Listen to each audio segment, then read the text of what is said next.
It was a crisp October morning at Lincoln High in Pasadena, California, the kind of day where the sun's just warm enough to make you forget the world's sharp edges. Kids spilled out of yellow buses, sneakers scuffing the pavement, phones glowing, and voices overlapping in a chaotic hum. But for 15-year-old Marcus Tate, the day didn't start with noise or swagger. He leaned against a chain-link fence by the school's entrance, his left leg stiff, his cane tapping the ground softly, watching the crowd flow past like he was a ghost.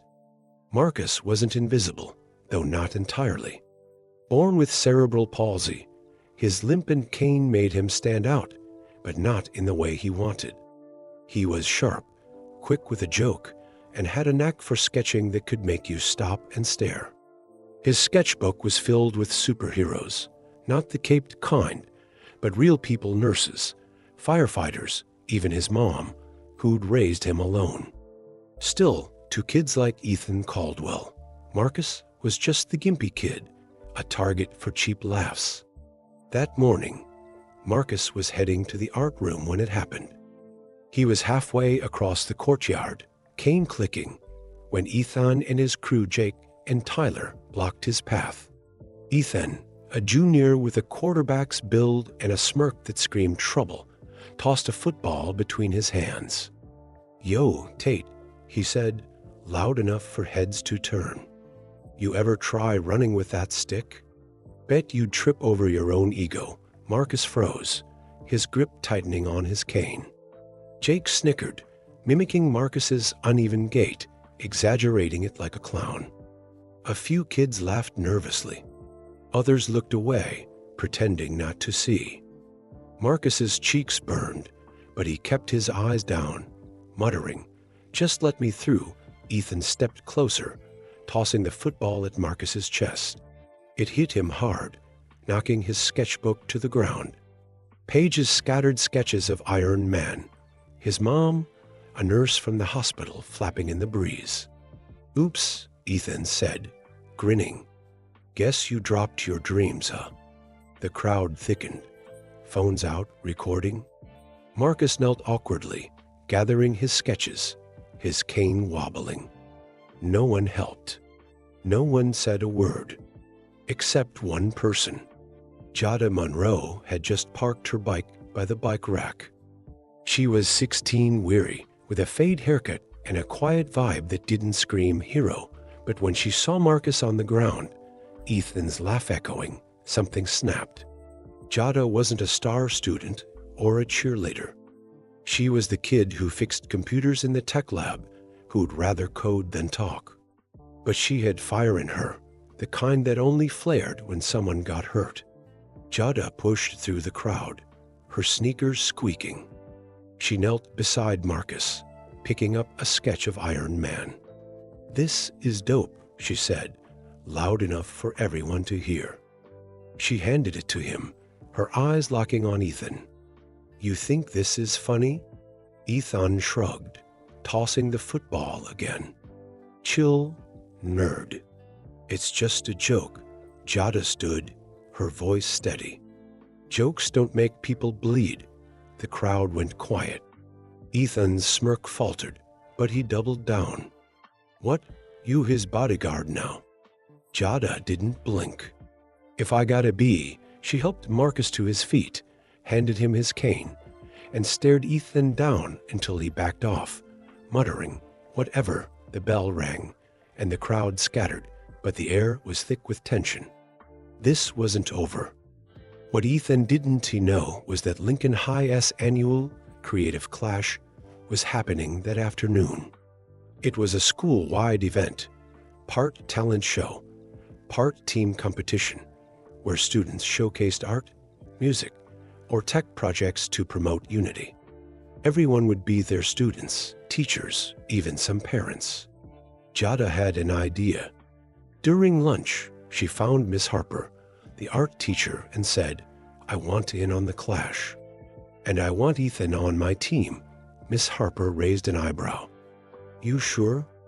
Jada nodded.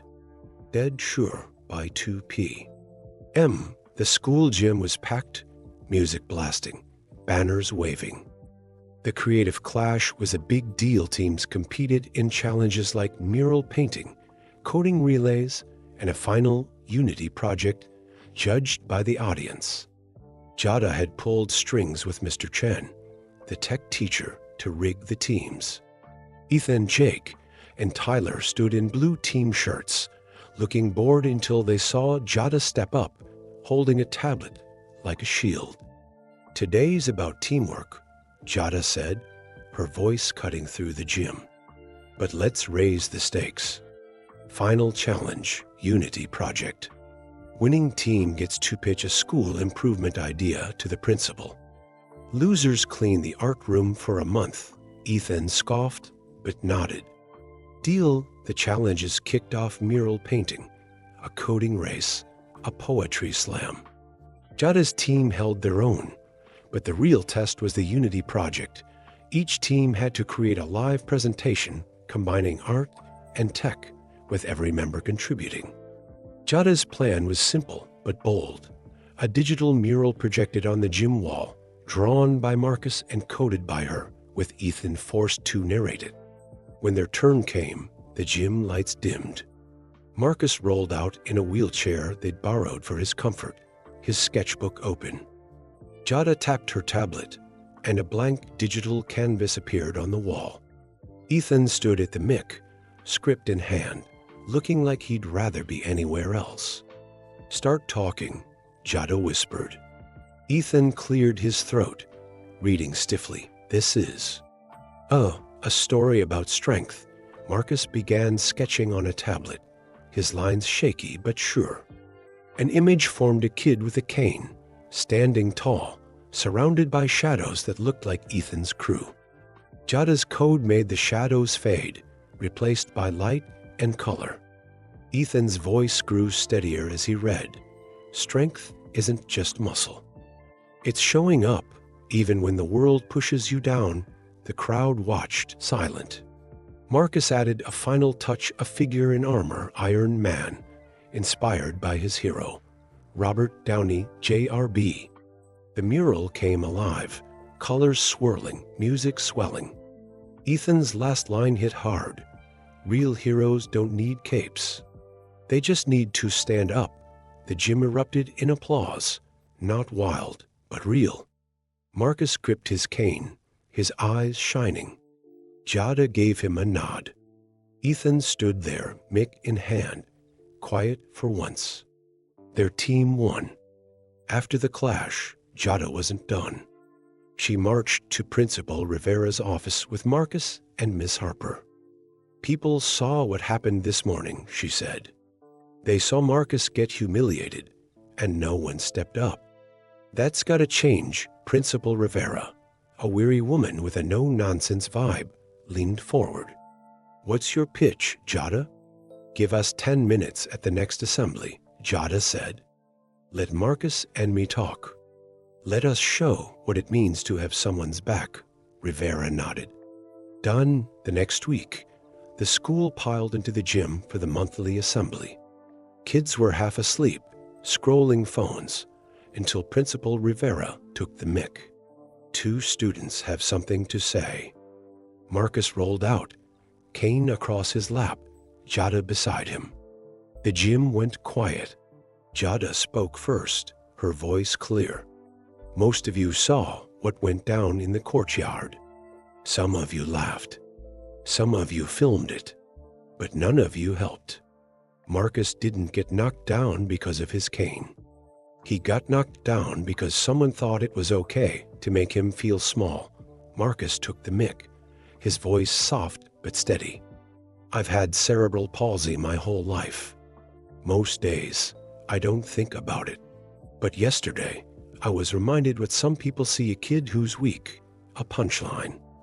They don't see the hours I spend in physical therapy, the nights I sketch to keep my hands steady, or my mom working overtime for my medical bills. They see a cane. I want you to see a kid who gets back up." The silence was heavy, not awkward, but full of feeling. A few kids clapped, then more, until the gym was roaring. Not pity, respect. Ethan sat in the back, eyes down, his usual swagger gone. After the assembly, he found Marcus by the art room. "Hey," he mumbled, hands in his pockets. "I didn't mean to. You know, I was just messing around." Jada, nearby, cut in. "You didn't think." "That's the problem." Marcus looked at Ethan calm. "I forgive you. But don't just be sorry. Be better." Ethan nodded, awkward. "If you ever need, like, help with your sketches or whatever, I'm around." Marcus shrugged. Maybe by winter, Lincoln High felt different, not perfect, but better. Kids held doors for Marcus. More joined him at the art club. Teachers started lessons on accessibility. Principal Rivera launched a Unity Forum, a monthly meeting where students could talk about their struggles. Marcus and Jada led the first one. Ethan showed up, didn't talk, but listened. Then came the surprise. Marcus's sketches had caught Miss Harper's eye, especially his Iron Man drawings. She'd sent one to a local art contest, and it won. The prize? A visit from Robert Downey Jr., who was filming nearby and loved supporting young artists. When RGG walked into the art room one February afternoon, the class lost it. He was all charm, sunglasses on, cracking jokes. "So, who's the kid making me look good on paper?" he said, grinning. Marcus, stunned, rolled forward. RGG knelt, studying his sketchbook. "Man, this is legit. You've got heart in these lines." He spent an hour with the class, talking about failure, resilience, and how he'd rebuilt his life after tough times. "You don't need a suit to be Iron Man," he told Marcus. "You're already armored up." He signed Marcus's sketch, adding, "Keep rising, kid." That spring, Marcus and Jada decided to enter the school's talent showcase. Marcus was nervous. Performing wasn't his thing. "What would we even do?" he asked, sketching under a tree. Jada grinned. "Spoken word. Your sketches tell stories." "Let's put M in words." They spent weeks in the art room, crafting a piece about being seen, about standing tall when the world wants you small. Jada brought rhythm. Marcus brought soul. The showcase was packed, gym buzzing with energy. When their names were called, Jada strode out, Marcus rolling beside her. They faced the crowd, Jada starting strong. They said a kid with a cane can't climb mountains. That limps mean limits, that different means done. Marcus jumped in, voice steady. "I've been a shadow, a joke, a kid they didn't see. But I'm the one who draws the light, who makes the dark bend." Their words wove together, a duet of truth. The gym was silent, every eye locked on them. When they finished, there was a pause, then applause, loud, real, earned. Marcus's mom in the back wiped tears. Even Ethan, with his little sister, clapped, whispering, "That was tight." Summer hit Pasadena like a wave, warm and lazy. Marcus and his mom took a trip to San Francisco, visiting art galleries, Marcus sketching bridges and skylines. Jada stayed at Lincoln, leading the new Student Equity Council. She had big plans: peer mentors, accessibility upgrades, making sure no one else got left behind. At Lincoln's fall open house, a new mural went up in the courtyard, designed by Marcus, painted by the art club. It showed a kid with a cane, a girl with a tablet, and a crowd lifting them up. Above, in bold letters, "Strength doesn't need permission, no ceremony, just truth." Years later, teachers still pointed to that mural, telling new kids, that's where it started, because real strength doesn't always shout. Sometimes it limps, sometimes it codes, and sometimes, when the world's watching, it rises together.